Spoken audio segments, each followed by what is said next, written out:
Hello and welcome to this week's edition of the Golden Gloves Chat Show. With me, my special guest once again. You guys have been in the studio as many times as I've been. Peter Smith, trainer.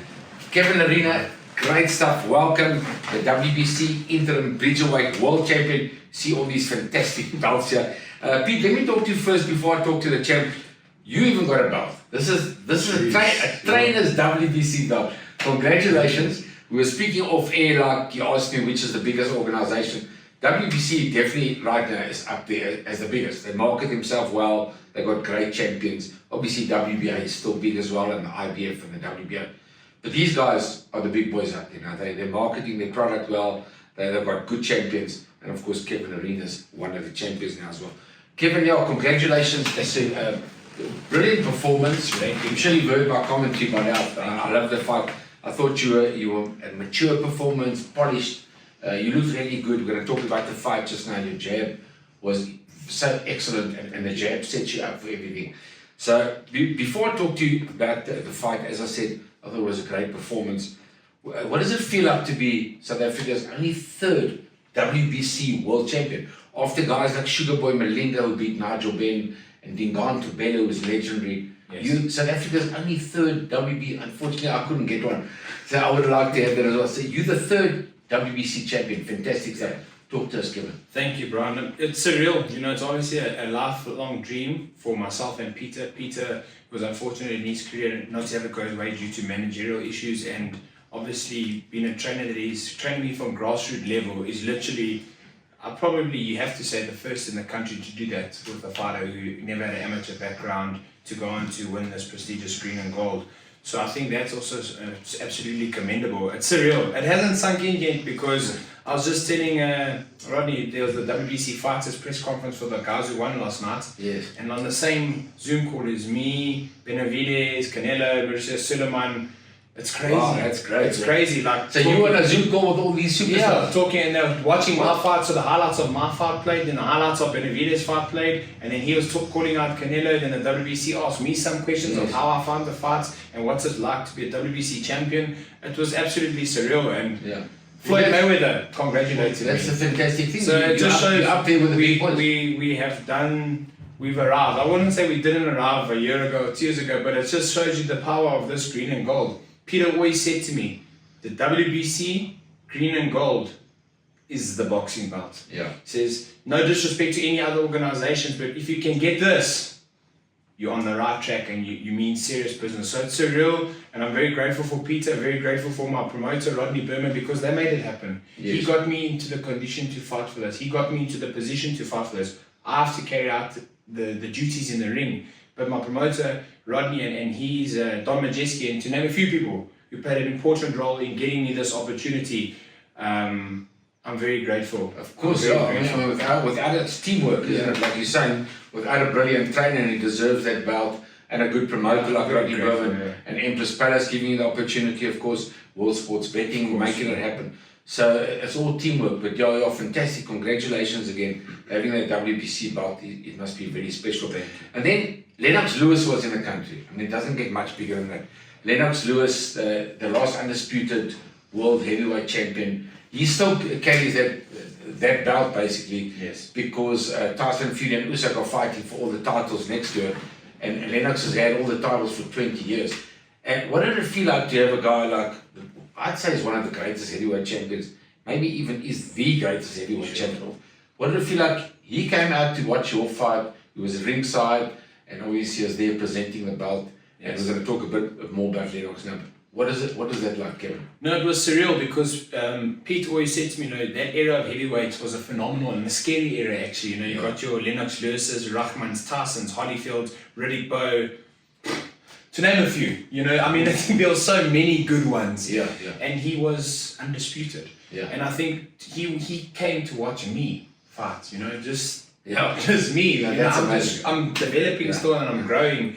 And he presented me with my belt. It was phenomenal, and obviously it was his and Peter's era, so they know obviously of one another. So just having Mr. Lennox Lewis ringside was phenomenal, and Adrian Ogun, because they're big ball players in the boxing world, and it just shows that we're creating attention. I mean, Empress Palace, one of the guys from Empress Palace called me to say, well done, I haven't seen Empress Palace that electric for a boxing event. Yeah, which means we, as local South Africans, are doing something right to make it a vibe at the Palace and to sell out every single time. We're on the right track. The Las Vegas of South Africa. We're on the right track, and it's not a stadium of 70,000 people. We are well aware of that. But with what opportunity we've been given, we deliver every single time to make it a sellout, standout event where people will talk about it for the weeks to come. Well, that's thanks to you that the Lerena army come and the crowd. they go crazy, but we need it. People love you. I'm going to talk to you a bit more about it just now.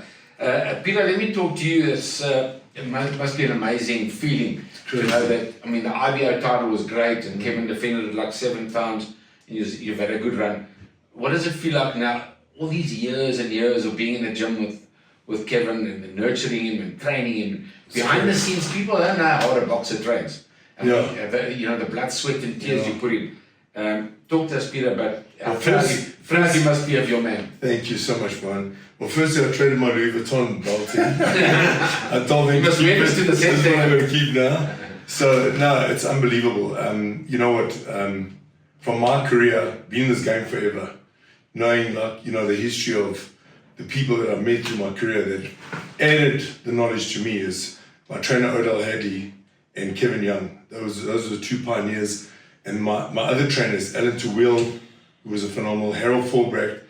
These are people that it's also part of their, what they've done for me. So through my experiences of being in the game, like we were saying, unfortunately, I fought for the WBU, I was the first super cruiserweight title fight with me and John McClane, and unfortunately I couldn't ever fight cruiserweight. I lost too much weight, but I learned all these eras in my life and all these experiences. And I look back and to be with a guy like Kevin. Sometimes you get fighters come up to you and they ask you to train them, but there's something that I never left my mind, or Customon always taught me. There's 2 things. Character of a fighter determines what a fighter's about and where he's going to be. And it's funny, and the other part is skill. And that's what I've been, through my career, gained and passed on and groomed a beautiful athlete.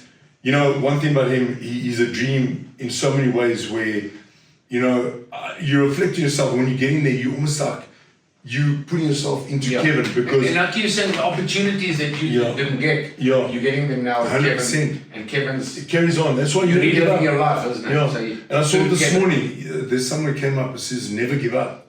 When my career was done, it's like I almost gave up with a lot of things. It's like, when you give up, it's a depressing part of your life. And you got to... But you stayed in the game. So someone asked me the same question the other day. Don't I miss boxing? True. And this is exactly for you. I don't miss it because I'm a commentator. You'll never not be a part of it. So we're still part of boxing. You love it. So the main point of the story is congratulations. You've done a great job as a trainer. Thank you. Well done with Kevin Lerena. Yeah. You guys are doing a fantastic job. And you deserve the WBC Trainers Belt. Kevin, before I talk to you about the fight, let's quickly talk about Lennox Lewis. We touched on it. So Lennox Lewis and his management team, Adrian Ogan, were out, as we said, for your fight.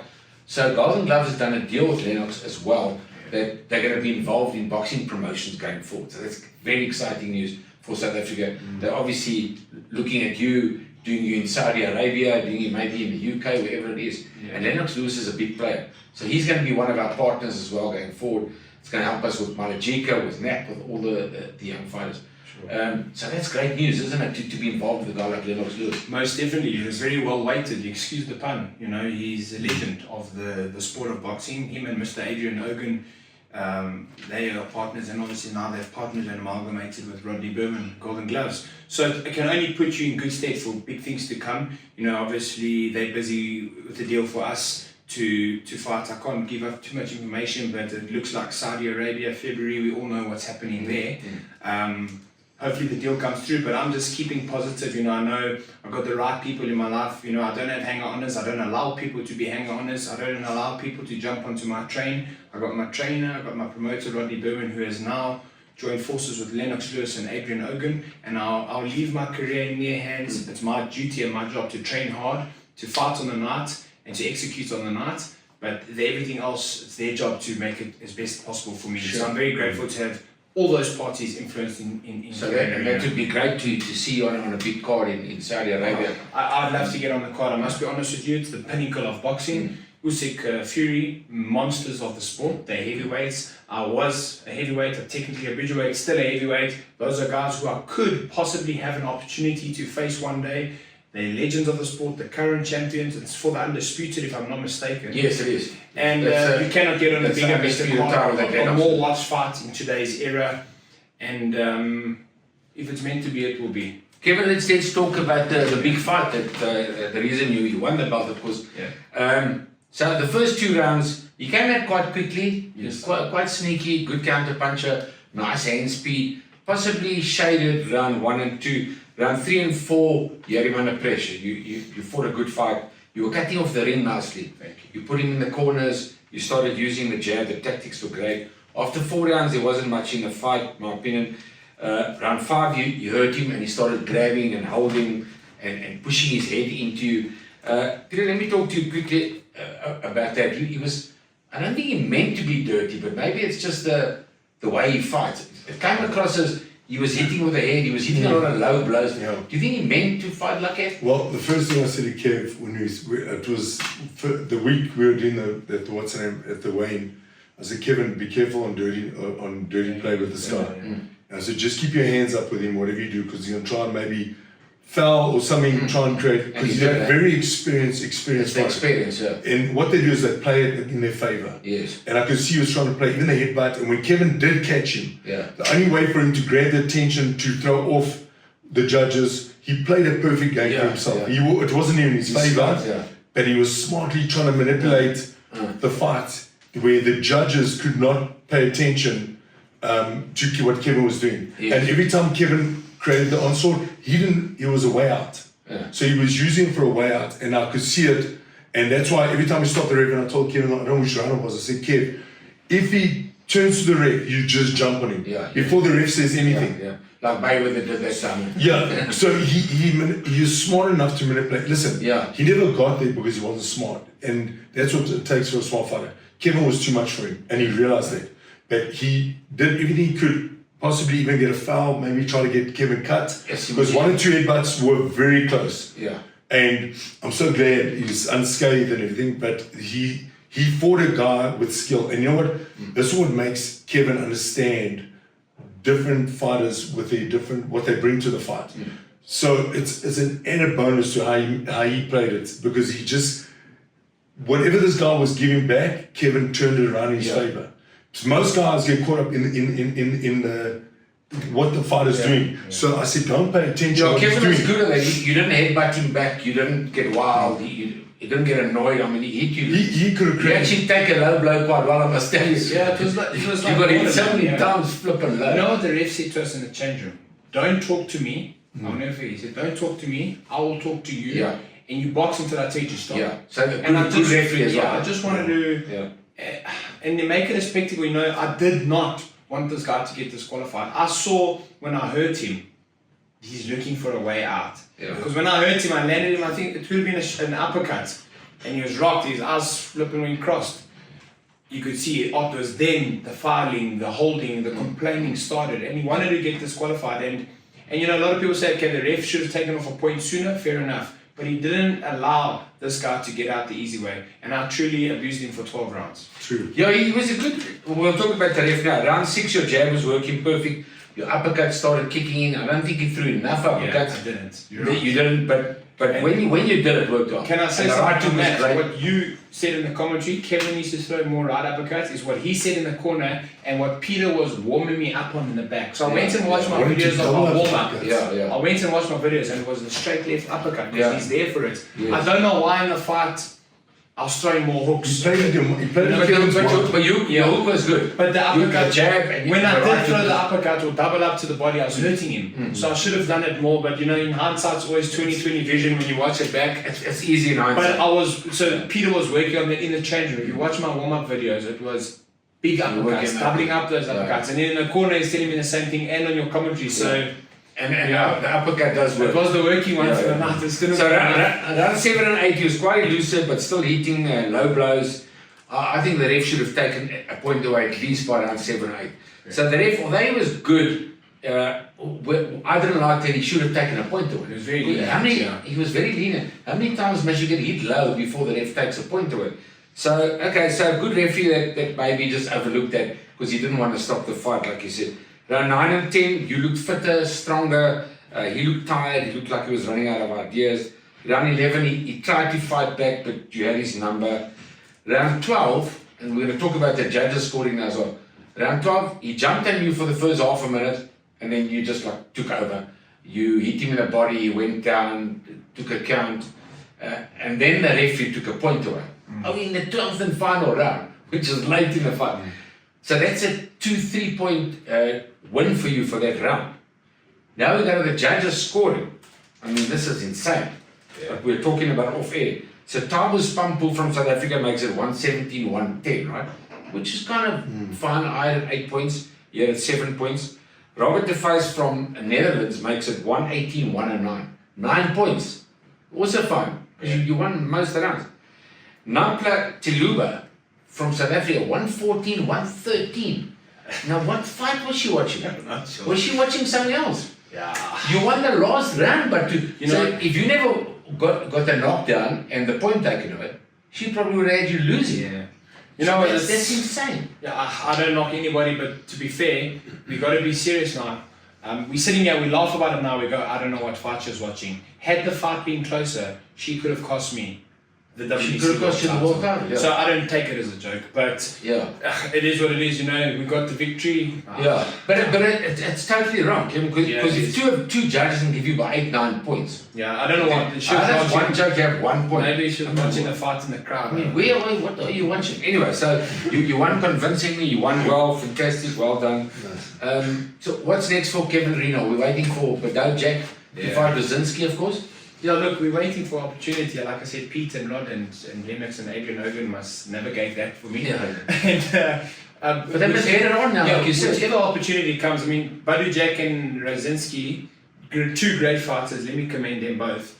But they've had enough time to come to an agreement. Yeah. They must either fight each other, or now one of them can step aside for me to fight either one of them. Because I'm ready. Or you I'll be fight honest. Brzezinski Yes. I'll be in Saudi honest. Arabia. Kevin, to me, is crowned as the WBC Bridgerweight champion, right? And the good news is that we're on the Saudi. And as those two Saudi friends court. also said that you're the co-champion, sorry, Yeah. you're co-champion as well. Yeah, it's not like Yeah. I lose the belt as a coach. Exactly. And then there was some clown that you guys name, and he'll know exactly what we're talking about. Said that I was talking a lot of crap on TV as a commentator, Really? saying that you were co-champion. But that comes from Marisa Suleiman, the president of the WBC. You know, so that clown knows who he is. we've all said it. I don't even know who the clown is because I don't have Facebook and that. But one thing I can tell you is we, collectively as a team, Golden Gloves, trainers, managers, fighters, are doing what very few in South Africa can. And on the biggest stage, on the biggest platforms, with the biggest organizations, we're doing our job. Exactly. So we just keep doing what we're doing. People have to hate on something because they're irrelevant. Yeah. That's all. And we just do what we do and we stay relevant. We stay the golden boys of South African boxing, and long may that continue. Golden Gloves fighters and Kevin Lerena and Tim Smith are the golden boys of South African boxing, and I'm happy to be the custodian to carry the flag of this country. Well, there you hear it from the WBC Bridgerweight, interim Bridgerweight champion of the world, Kevin Lerena. Thank you, Kevin, for being my guest. Brian, Thank thank you, for being a champion trainer, WBC trainer. Well, Like a belt as well. Kevin, where are you going to get a cabinet for so many belts? Cabinet, I'll ask Brian because he's got a big cabinet too. I'll get you a So big I'll ask him for a cabinet. cabinet guy because we're going to add a few more of these. Thank you, guys. I think this is our last interview of the year. Have a great Christmas. Have a great holiday. You too. From me, Brian Mitchell. Thank you for watching all the great shows in 2023. Thank you. Thank you.